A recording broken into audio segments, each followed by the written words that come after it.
Hey, what's going on, everybody? Welcome back to another episode of Wealth Defense Radio, the podcast. I am your host, Josh Nahosa, and I'm an independent advisor representative for Swan DFW. And I am here with the man who dropped a teaser for this episode at the end of the last episode, but then forgot, but now we're good. It's Hector and Josh. I never forget anything. Good morning. Hector is a certified financial planner, which is the top mark in our industry, and is also lucky that I happened to watch our podcast episode from last week, last night. Good. To remind him what he said we were going to talk about, which is Roth Conversions and why they're important and how you might be able to do it with less pain than you think. There you go. So, yeah. And we're going to tie that to mountain climbing, because from now on, everything will be tied to mountain climbing. Yes. As an expert mountain climber now, you know. Yeah, for sure, 100%. That's like you're now the stereotype of the college girl that went to Europe for 1 week, and it's now their entire personality. That's right. That is you. That's right. Well, I'm not really a college girl, but yes. Yeah, absolutely. Okay. I guess let's just get into it. Let's get into it. So, Roth Conversions. We just did a seminar about this, actually. Yes, that's why it was fresh on my mind. And it's a good thing for some amount of the population to know. This may not be for everyone necessarily, and of course none of this is actionable and all that stuff. Right. Talk to an advisor before you do anything. This is more just information. That's right. As some of you know, and if you don't know and you're listening, you will know, in June, my youngest son, Joshua's younger brother, who has less sense than Josh, obviously, and myself, went and attempted to climb Mount Kilimanjaro. I attempted, got 90% of the way there, and for reasons that we'll get into in a little bit, he did reach the summit. And like most mountain climbers, all the goal, everything we had talked about, everything that we had planned, all of the YouTube videos we had watched, was to reach the top of the mountain. That was the goal. But like I've been saying for, a decade or two, is that like mountain climbing, it's the descent. It's coming down the mountain that can be way more treacherous than going up the mountain. A high percentage, I think it's like 75% of people that die climbing Mount Everest die on the way down. And mainly, I think it's because they've spent all their time making the goal the top of the mountain, and coming down the mountain, they don't have a really good plan. 1, 2, they're tired. They've been hiking for a long time, and so you tend to make more mistakes. Yeah, that's what we're going to talk about. Is we've created this great mountain of wealth, most of us, in IRAs, and that's a good thing in traditional IRAs. But we're going to talk about, to be rescued, you have to know you need to be rescued, and you may be in a situation where you may need help and don't even know it. Yeah, so on Hector's climb down, if you listened to last week's episode, some stuff happened, I guess is the way to summarize all of it, and then they needed a rescue vehicle. Yeah, for a variety of reasons, we couldn't wait. We had one of our climbers that had a very low oxygen level, and we needed to get him down the mountain quick. So we needed help. We couldn't do it ourselves. We were offered a couple of different ways of doing it. And finally, the most beautiful vehicle I've ever seen in the history of the world showed up to take the three of us down the mountain. And that's like a 20-year-old Toyota Land Cruiser. But man, when you're in the kind of shape we were in, that was wonderful. So you may be at a place where you don't even know you need to be rescued. And so we're going to talk about what is likely to happen. I like the way you said that this isn't for everybody, but if you've got a large IRA, some of the things you need to be at least aware of, and then you may want to call us and see if this is going to impact you or not. Yeah, I think this is like targeted to a very specific person. I think, too, a lot of the commercials that you see on TV for, like, retirement talk about getting you to retirement. They don't always talk about when you see a commercial on TV watching whatever it is you're watching. They're all about trying to get you to that point, and not a lot of thought, at least in the marketing, is getting you down from that point. So this is kind of the follow-up of that. And it's kind of boring, and like you say, it's It's a pretty small demographic, but it's an important demographic, and we have a lot of them in our book of business. Mm-hmm. And so just like we needed to be rescued and we didn't have the power to do it ourselves, we might be able to offer a suggestion. But here's why you should consider doing some Roth conversions. I guess first, let's talk about a little bit more in depth, the people that maybe this is to. This is people with a lot of IRA money and not in a Roth, and we're specifically talking about moving that into a Roth strategically to try to mitigate some of the excess charges and taxes and stuff. And pain, yeah. Well, the taxes always have to be paid, but we're going to show you how we can use what Warren Buffett calls OPM, other people's money, so that's important. In a traditional IRA or in a traditional 401k, the deal we made with the government when we started was that we weren't going to pay taxes on the dollars we put in, right? And they were going to go into this 401k or IRA bucket, and it was going to grow tax deferred. We were never going to pay taxes on the growth. But when we retired, when we started taking the money out, we would then have to pay taxes. And I remember we used to frame it this way. Look, the highest income you'll ever make is somewhere between 55 and 65 years old right before you retire. So you're going to be in the highest tax brackets, 22 or 24%. But when you retire, your income's going to be way lower. So you saved 24% going in. Say you're at a 15% tax bracket coming out. So you've got a 9% win on the arbitrage on taxes. Man, this is going to be an unbelievably good deal for you. Sounds good, though, doesn't it? Yep. Here's what's happened. Some of us, especially baby boomers, have done an extraordinary job of building the wealth of their 401ks. They've invested well. They put a lot of money away. And now when they retire, they're actually going to stay at the same income level or increase their income. And so now you're going to be in the same or higher tax bracket. You've lost your deductions. The kids are gone. You're not in the mood to have any more kids to get any more deductions. And so now you're kind of out there by yourself making a whole lot more money and paying a higher tax bracket. And the other thing they told us when we put money in this thing is that at some point, 7.5, they're going to force you to start taking around 4% of your money out of these IRAs and 401ks. Well, when we went in and we were 25 and 35 or 45 years old, we're never going to get old. That is so far away that we don't even think about 70 and a half. Of course, that number's now moved to 73 or 75, depending on when you were born. And those are called required minimum distributions. And that's something that not many people have planned for, but they can be extraordinary pain added to a retirement plan. And that's what we're going to talk about. Yeah. So we kind of talked about the taxes already, but no matter what, you have to pay taxes at some point along the chain. Yeah. There is no this is the secret way to not pay taxes. Yeah, well, there is a way, but then you end up in jail, and that's another kind of retirement planning, not the one we would advise to do.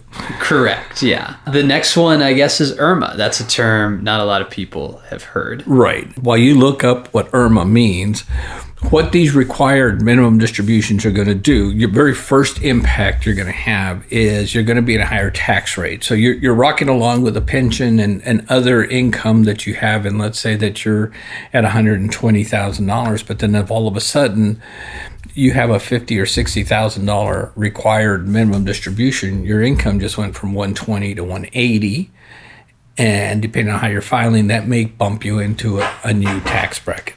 So that's not a good thing. So IRMA stands for Income-Related Monthly Adjusted Amount.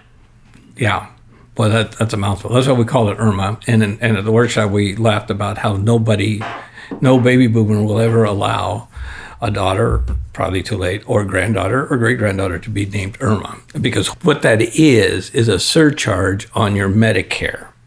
And so for Medicare, for most of us at age 65, is going to be $175 a month. So if I'm 65 and my wife is 65, we're both paying $175 for what we call Medicare Part B. That's all we pay. But if you get into a higher tax bracket, you could pay, upwards of an additional call it a surcharge of $75 more a month for each of you. That's another $300 a month. Or what we've been seeing is that may even go to, if you get into the 24% tax bracket, now you're talking about paying an additional $175 on top of the $175.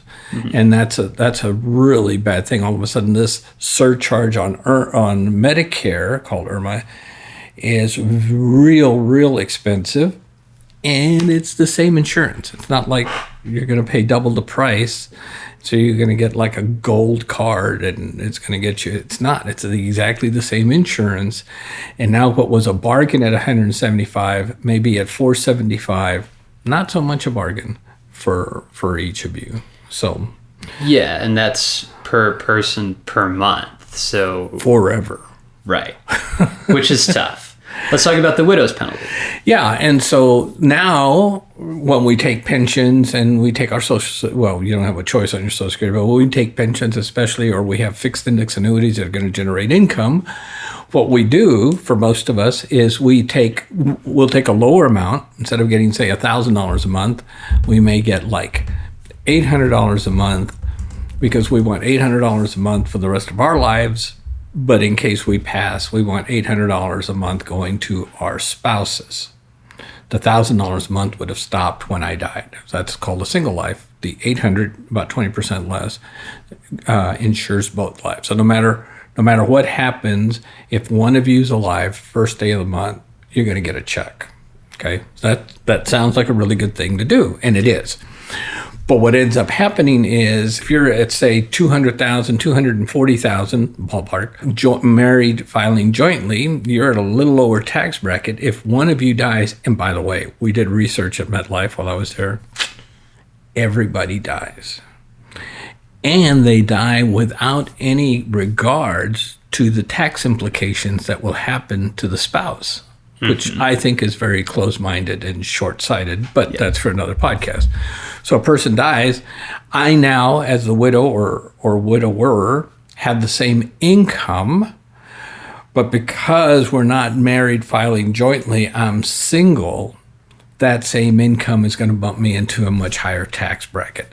And that's not good, and that's called the widow's penalty. And the only way to remove that is to try to lower income that's tax-free, which is, I guess we should have said at the very beginning, what a Roth does is you move the money in there, and when you take it out 5 years later, it's tax-free. And tax-free is very, very, very good. I agree. So let's talk about when the other person dies. Yeah. Now, you both are dead. It kind of creates a bit of a time bomb. And I think of the old TV show with Kiefer Sutherland, 24, with Jack Bauer. Yeah. He never sleeps. He never eats. He never uses the restroom. Right. There's no downtime in his 24 for a time bomb that's about to explode. It's the same kind of thing, but we encourage people to sleep and maybe go to the bathroom. Yeah, and eat probably. And so once you both pass, let's say that we have $1 million left in our traditional annuity, and we have one son. When we both pass, he has 10 years to take that $1 million out, right? And it was funny, at one of the workshops, one of the guys was complaining that his parents had left him so much money, of which I kept saying, that's a good thing. Yeah. And then he was complaining that he's complaining the stock market was too good because he'd go and he'd take his 4% out every year. 10%. Or 10% to try to get 10%. And by the time he came back the following year, the market had grown back the value he had taken out. And I said, well, so what you're complaining about is that your parents left you a lot of money and the stock market is doing really good. These are two things most people don't complain about. But so when you both pass, you have one child, male or female, and you left them $1 million, and now they've got 10 years to take that money out. So that's going to, let's say that there was no growth, you're going to take $100,000 a year out. The challenge is that if you pass when you're 80, your kids are going to be in their 50s or, you know, if you're going to get to your 90, that may be 50 or maybe even 60. So they are in the prime years of their earning. They're earning more money than they've earned ever in their lives. And they're trying real hard to manage their tax bracket. And then all of a sudden they've got to take another $100,000 or $200,000 and add it as taxable income. So that's going to bump them into a really high tax bracket. And so we can eliminate or greatly reduce the stress that will leave to a widow or to an heir or even to yourself by converting that traditional IRA where it's going to be taxable anytime you take the money out. We convert it into a Roth, do it in such a way where you're never out of pocket.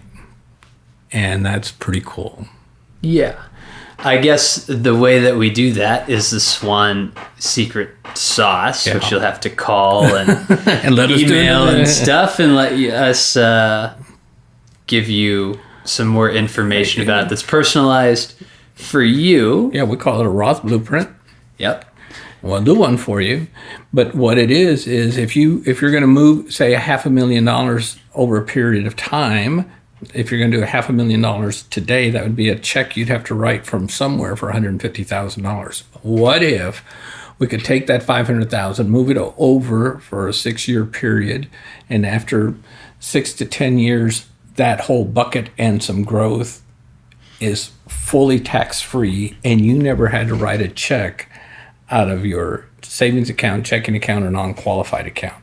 So you never used up that money. All your money got transferred, and not only that, you have some downside protection in case the market turns south in the middle of it. So again, Warren Buffett's 2 big rules is don't lose money. If you're going to make money, rule 1, don't lose money. And 2, when you can, use other people's money, and we'll show you how we can use other people's money to pay the taxes on that Roth conversion, and you'll be a happy camper. Yep. So if you have any questions about that, or if that sounds interesting to you, we have a couple different ways that you can contact us. And the first way is via phone number, and that is 888-792-6339. Or we have an email address, and that is info@swandfw.net. Both of those will be in the description wherever it is you're watching and or listening. Yeah, and so give us a like or send us a text, or more importantly, share this with somebody. If you had this problem and you think you know somebody who might have this problem or in the middle of having this problem, or you're not sure if you have this problem, get a hold of us and see if we can help you out. Yeah, it's free to call. It's free to email. Yeah, and we're pretty nice guys. Yep. I think. Most of the time. Most of the time. Yep. So I'm going to sign off before Hector gives us a teaser for next week and then forgets again. Thank you guys for watching, and we'll catch you on the next one. Yeah, thank you, and God bless. The preceding content is informational only and based on information available when created. It is not an offer or solicitation, nor is it tax or legal advice. It does not consider your financial circumstances and objectives and may not be suitable for you.